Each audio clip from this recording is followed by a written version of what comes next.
Okay, so itong item na to is from Balay T. Abel. So ang ibig sabihin niyan, bahay ni Abel. So this is from Bagar, La Union. So this is being woven, hand-woven siya ng mga women doon to support yung mga local products. Kasi na-realize ko, tanda na natin lahat. Hindi, binuksan na kasi ng nanay ko. Ay, sinabi ni Omar dapat nakarap. Sabi ko, ay, ina. It's what they call gloves.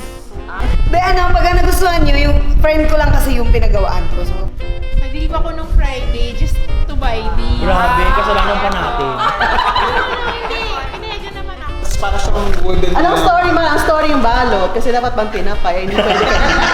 Hindi, actually parang related to sa sa gift ni Anding. Parang may wish kasi ako para sa lahat. Hopefully 2026 lahat tayo makapag-travel. Hopefully, masama niyo to. Sa Training. Ako kasi, Connected sa wish ni Sheer na sana makapag-travel Malditas. Nagaya ng Oh my God! Ito ay connected din sa wish naman ni Sheer, ni Mare. na mag-travel lahat. Hindi, ito naman sana maging mataas yung sugar nyo.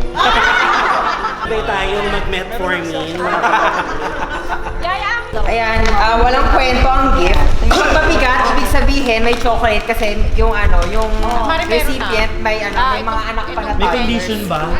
May So yung walang yung mga walang toddlers, pasensya na, walang Hindi ko siya mako-connect.